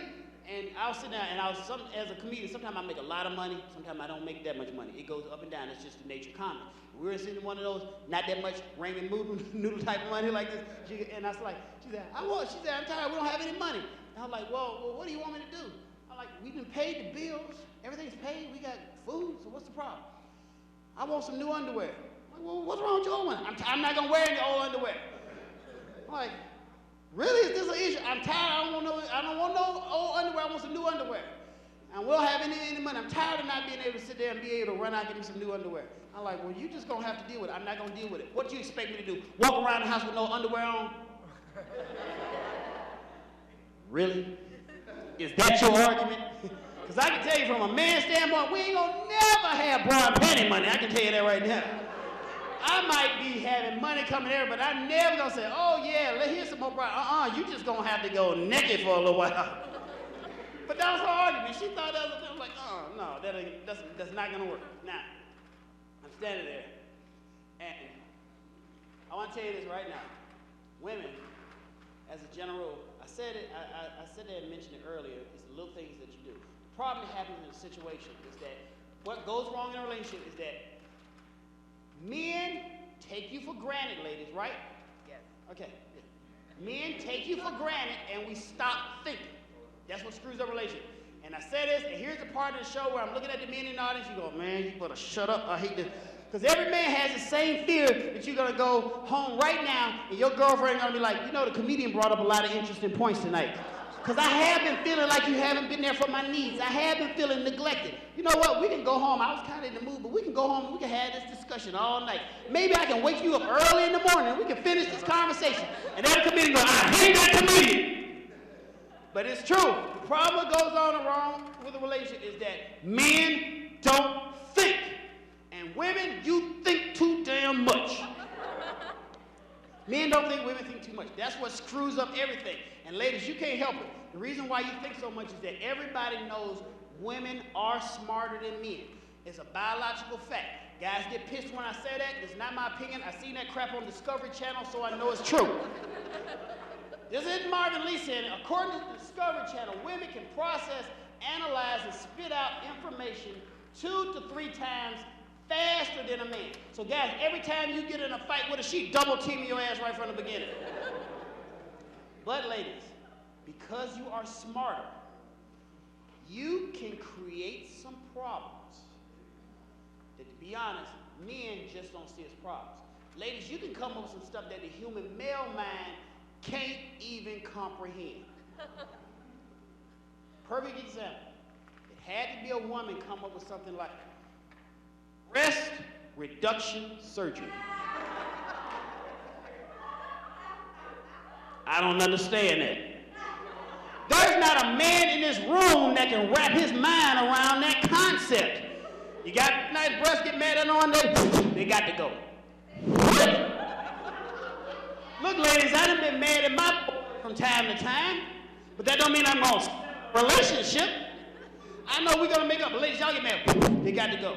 See, this brings me to an interesting point, guys. If you ever thought you were gonna win a fight with a woman, keep something in mind. She done just got pissed off at her own breast and they got, oh, what the hell you think your chance is gonna be?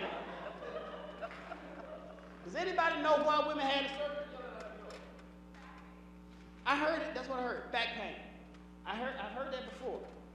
Back pain. Is that the only reason? That's what I always hear. So if I'm to understand it's because, ladies, some of you are so well endowed that because your breasts are so big and heavy, luscious, that weight and pure pressure causes pain on your lower back. So you reduce it because you figure that's in the best interest of your general health. That shows you the brilliance of the female mind. You're not fixated on one or two things like men are. You're looking at what controls your whole thing, what'll be your best thing in the long run. You can do that. It's brilliant. Because men, we can't think like that. Because if men had really huge, big breasts, and we started getting some lower back pain, you know what a guy would do? A hell of a lot of back exercises and build up the muscles in our back. I'd have a six-pack all up and down my back. I'd be flexing it and everything, but I'm gonna keep these right here. They ain't going nowhere. These are mine. I got plans for these. Now,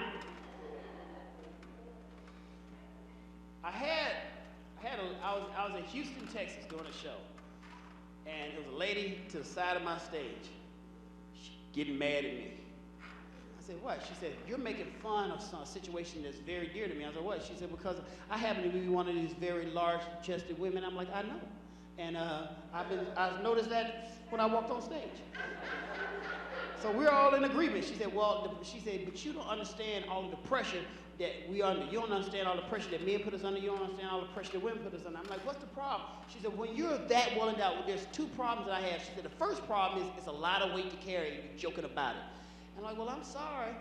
But see, I'm a firm believer in if you have a problem and I can solve that problem in 5 seconds or less, you don't have a problem. Am I right? She goes, yeah. I said, okay, allow me to solve this problem for you. Are there any men in this room willing to help this lady carry her breasts out to the car? And I had 20 guys standing there go, hell yeah, right here. I said, lady, you got guys willing to be on speed dial, ready to go 24/7. You will never have to carry them anywhere. Problem solved. She didn't see that as being very helpful. It's the second problem that blew my mind because I couldn't think like that. I'm a guy. I said, well, what's problem that you have. She said, the other issue is that when you're that large, we don't have the cute bra selection that smaller chested women have. You know, they have these cute little pink numbers and frilly stuff and everything. But no, when you're like this, we get these big battleship gray industrial strength, big huge numbers with like 9 or 10 clamps holding everything down, and they be sitting there cutting us in the shoulder and everything, and got all this everything. It's just all these industrial strength bras and everything, and they're ugly. And the killing part is the more she was telling me about her plight, the more I was getting turned on. I like industrial strength, huh? Yeah, I had to hold all that back in. Woo! Because as a man, that's how we think. Because ladies, let me tell you, if a guy was running around shopping around and they had some form of industrial strength underwear, they had our clamps, they're like, hey man, I got to buy some industrial strength underwear to keep my boys down, to hold my man back. How many clamps you got? 7 clamps. 7. I got 9. Who's the man? That would be the only underwear. Guys would be wearing that underwear on the outside of their clothes. Check it out. 7 clamps, man, right here. But we would see it as a good thing. But nah, she was getting upset. And I don't get that. And that's what I'm saying. Some ladies, see, here's the thing. You're going to get mad at your boyfriend or husband or whatever like this for a bunch of crap that you see as a problem. And it's not that we're being jerks. I've been listening to all the women. You sit there and you have all these issues about men. We're not being jerks. The problem is you cannot relate to us about the situation and we see it differently. Here's a good problem that I've heard women complain about for years and I don't see the problem. Apparently once a month, you retain water, breasts get larger, more sensitive, clothes don't fit. They're like, oh, my bras don't fit me, hurt and everything like this. And I'm like, I can't even wear my bra, I can't even get a shot. Oh. Poor baby. Want me to rub him? Maybe I can get the swelling down. No! I can get some salve. No! What? She following me around the house. She has no solution, but she constantly tell me, oh, what do you want me to do? I'm a guy. I like to fix stuff. Then move on. She don't have a solution. All she is complaining. And I don't see the problem because, to be honest, that's the kind of problem a man would love to have. Because I can tell you, wouldn't it be cool, guys, like once a month you look down and you got an extra inch and a half? You wake up one morning and be like, oh. Hey! I must be retaining water. Oh, this is cool here, boy. Yeah, they call me Mr. Boombastic, simply fantastic, smooth. Chilla. Hey, baby, look at that. Look. Come on, man, we got 2 or 3 more days. Get the camcorder. Are you kidding? That would be a freaking holiday event around the neighborhood. Guys be running up and down the street, buck naked, ringing doorbells and everything. Running up each other, sword fighting and everything, man. Hey. All right, I don't know about that sword fighting part. It sounds fun as a concept till you really start thinking about it. Like, hey man, in a few weeks we gonna sword fight. Like, no. Man. Now, I mentioned that women are smart, and I said it to my girl. You are. Always believe that, guys. If you think you are smarter than your wife or girlfriend, that means she's a better actress than you think. She is not even close. She is a lot smarter than you are. Now, I'm going to show you the problem. There's only one thing a woman has ever told me, one thing I've ever heard a woman say that's just stupid. There's one thing that she can tell me, and I'm like, okay, that's just stupid. There's only one thing a woman can ever say, like, all right, just one phrase. And that following phrase is, oh, no, I know my man. No, you don't. I know your man because I'm a man. I've done a lot of shows and everything, and women having a bachelorette party, they come and go, where's bachelorette? I said, oh, congratulations, bachelorette party, blah, blah, blah. Oh, cool. I said, where's your man? Oh, he's home at the house right now. No, he ain't. I know exactly where your man is. He's at the strip club getting glitter flapped all around his face like this. No, he wouldn't do that. I'm like, I tell you, I know where he is. Because I'm a man. Just like I tell you, every woman in here knows how other women think. So I won't even get close to sitting there thinking we even know it. You just can't do it. Now, because, ladies, you're smarter, you make a mistake of thinking we're smart. Because you do a lot of thinking, you make the mistake of thinking men do a lot of thinking, and that ain't the case. Let me show you what happens to men all the time in America. Guys, if you ever been in the car with your girlfriend or driving for about 20 minutes, everything's cool. Then she looks at you and goes, "What are you thinking right about now?" And guys, what do we say? Nothing. And then she get mad. She goes, "See, that's your problem. That's why your blood pressure's so high. You don't sit there and communicate with us." Now, we got about an hour before I get over to my mother's house, and all you got to do is sit there and talk to me and open up to me and everything and discuss what's going on. But see, no, you got to keep it all internalized and everything. And see, like we tell you, we can discuss this. And see, what you hear is you think we mean, "Oh, honey, I got a lot of stuff in my mind I got to work out, and then maybe me and you can have a discussion later on," when we say nothing. That's what you think you hear. That ain't what's going on. When a man says we're not thinking nothing, we mean we ain't thinking nothing. There's not a thought running through our heads. Hell, I've gone drive 20, 30 minutes. I'm like, I've been driving 20 minutes. I ain't had a single thought go through my head. Not a thought. I'm like, hell, if I put my mind to it, I could have been curing cancer or something. Nothing. There is nothing going through our heads at all. Nothing. And women can't believe, I cannot believe that. I cannot believe for 20 minutes you hadn't had a thought go through our head. Yeah, we do that all the time. Here's another thing you don't believe. We in the car with you and you talking and you think we there. We there physically, but mentally we long gone. We in a whole nother universe someplace. We gone. But you still talking.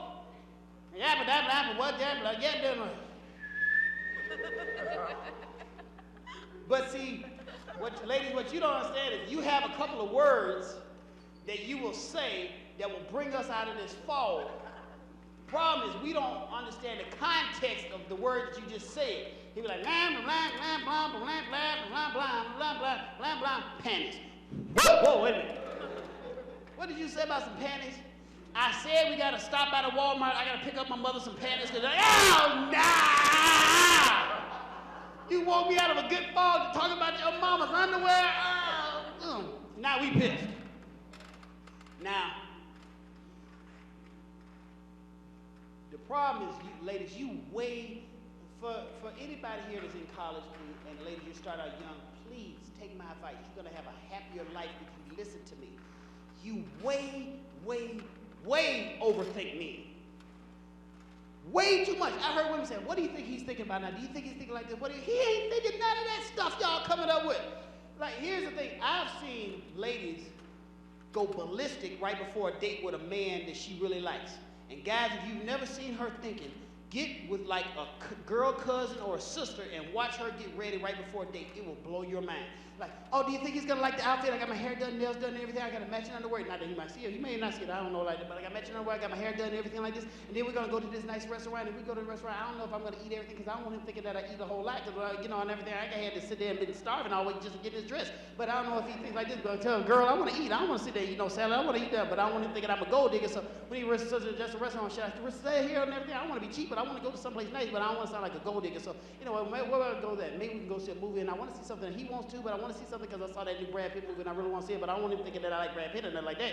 But Brad Pitt is kind of cute, but I'm going to say that. Then maybe we can go dancing. And girl, he can't dance, but I don't want him to be laughing at him, but I just like the effort that we're going out. Then maybe after that we can come home and get romantic and everything like that. I don't know. Maybe it might happen tonight. I don't know, because girl, I want it real bad, but I don't think you got to understand like this and everything what's going on. And have you ever noticed his ear kind of turns like this? I wonder if we ever got married and had kids with the kids' ear turn like that. I don't understand. And you be thinking, and boom! All that before a date, don't you, ladies? All of that you be thinking. And you know what a guy's thinking right before a date? I hope I can get some. I might get some, I might not get none. I have no clue. Maybe they have made it, I don't know. That's all we think. You just and so you start talking to us. And talking to us. And then you say, how come he's not talking back? I see him talking to his boys all the time. But when we come up, he don't open up to me, he talking. Because we're not trying to sleep with our boys. Every guy knows that no matter what's going on, no matter how good the date is, we are always get one question wrong and the date is over. Like, oh, that's nice, everything's been great, so what do you think? Do you ever think about having kids? I don't want no damn kids, like, womp, womp, womp.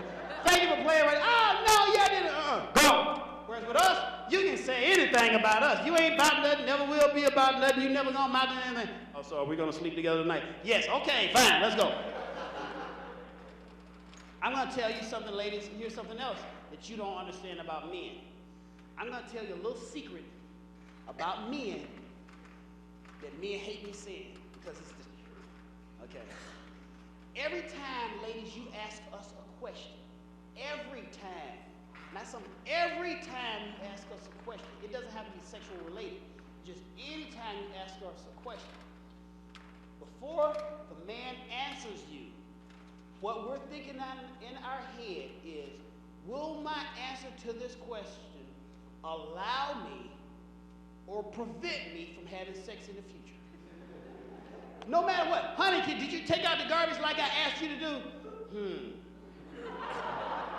Will my next answer allow me or prevent me? And ladies, you want to know when a man's thinking about this thing in his head? You know what a man's thinking? Whenever you hear a man go, huh? You ask her, hey, did you take out the trash like I asked? Huh? What we're thinking is, will my answer allow me or prevent me from having sex in the future? And I hate saying that to guys because every woman's going to remember this for the rest of their life. They're like, honey, what do you want to do? Do you think I'm sexy and everything? Do you think I've gotten fat? Huh? And you're going to be mad at him right there. I know what's going on.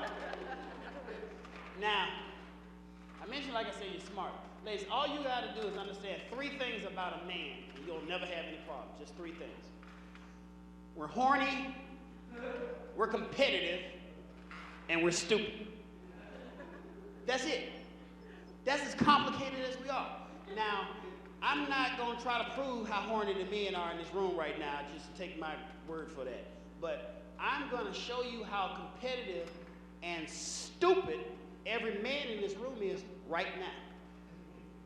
You can have any guy in this room get out and go out in that lobby and head to the restroom. If he goes and looks in that toilet bowl, if he sees a floating cigarette butt, he will blow his prostate out trying to sink that damn thing. Yeah, every man do. We see a floating cigarette butt. Hell, that's like Christmas morning for us. And you know what? If we hit it just right, make it stick to the side of the rim, damn, that's 2 points right there.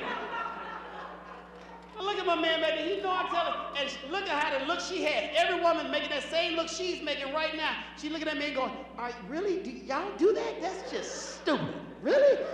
It's like I'm telling you something about men that you don't realize. Every man knows the truth, and you were like, I am just so disgusted with you, right? That's childish. Yeah, that's how we are. Now this next one I'm going to show you just how sick and twisted we really are. Now, when I tell you this, I want every lady to do me a favor. When I tell you what's about to happen next, I want you to look your man or any man in this room in the face. Because if he says, oh, honey, you know, that could mean he's making this up. This is not true, you know, that's a lie. That's like, I want you to look him in the face. His expression will let you know that what I'm about to say is absolutely true. For some reason, especially in the summertime, I know down in the South where I come from, we get a lot of bugs and stuff like this. Guys, have you ever seen where a window is open and for some reason like a fly or a moth or some bug has landed in the toilet and he's swimming trying to get away? Now ladies, you wouldn't use that toilet, would you? Look at the man in this room right now. Look at that expression he got. Look at that look. He knows what every man has done that same thing. We see a fly or a moth in the toilet, every man has done the same thing. We walk up and go,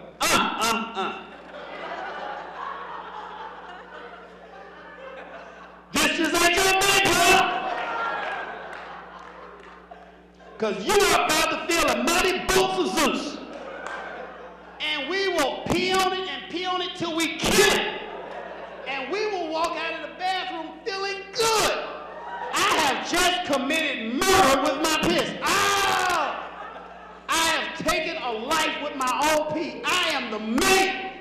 And lady, you look and say, how you in such a good mood? It's a man thing. You wouldn't even understand. Now, to give you one last example of what I'm talking about. One last example. Years ago, they used to have these little deodorizer cakes. They used to hang on the side of the toilet at the house. deodorizer bowl. They were like pink, light blue, hang on the little. See, you know exactly where I'm going with this. I look at the women and say, what? All right, I'm about to tell you. I don't care how many deodorizer cakes you got, 1, 2, 3, it don't matter. If a man comes home and he sees that one deodorizer cake and it's barely hanging on that little wire stick, that's the one we're gonna pee on all week long. Why do we do it? Because we pee on it and break it off that stick. That's like winning the Super Bowl. We feel good all day. We're like, oh, I am the man. And you ought to be like, why are you in a good mood? It's a man thing. You just would not get it. It is the power. We like destroying stuff like that. See, right now, the men are ashamed and embarrassed. The women looking like disgusted, like, I can't believe they're just a yes. We're twisted. So, have you guys had fun? Yeah.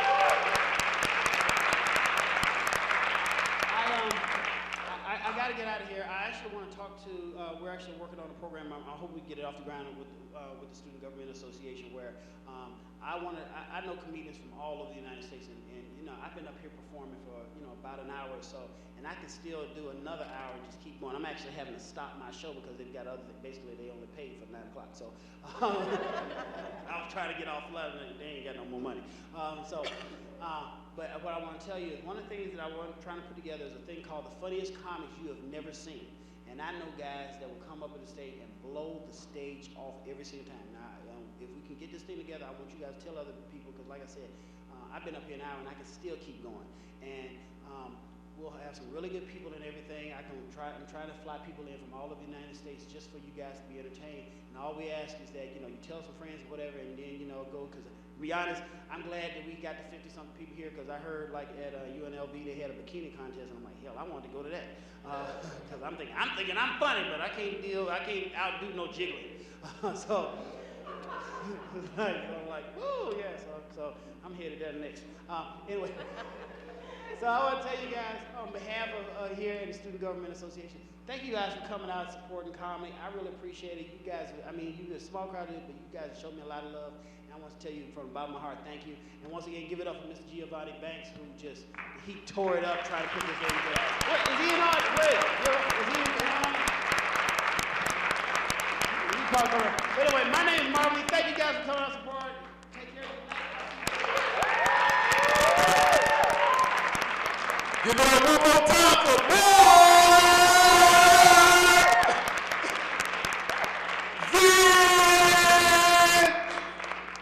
Lee. Boy, that boy got lungs, don't he? I swear he be training with Michael Phelps or somebody. Yeah, boy, got lungs. First and foremost, I want to thank all of y'all, all 27 of y'all that's left for coming out, all right? I know every seat was filled when we started, but there's like 27 of y'all real comics. Are y'all ready for the next act? That's it at all. One person. So I'm going to let y'all get up out of here. I want to give special thanks to all the people behind the scenes. You never really appreciate the comedy, the laughter that you got into, that you received today until you behind the scenes when you're making things happen. So special thanks to ASCSN Student Government, all the people behind the scenes that's doing the audio, the video, these bright, hot lights back here. I mean, they had my grease almost melting earlier, you know. I want to give a special thanks out to my wife. There she go right there, hey, buddy. Yeah, you know what I'm thinking, right? All right. Marvin said it best. Yeah, that's Banks Paralegal right there. You need a motion fit. Hey, holla at Banks Paralegal. My pops right there. Mr. Raymond Boseman, Paylocity. Hey, you need some people paid? Paylocity in the house. All right. Y'all have a great weekend. Let everybody know, all your Facebook friends, man, I had so much fun. You need somebody, I know comedians. You want to do a party, I know comedians. I know Vin Lee. All right? Y'all have a good night.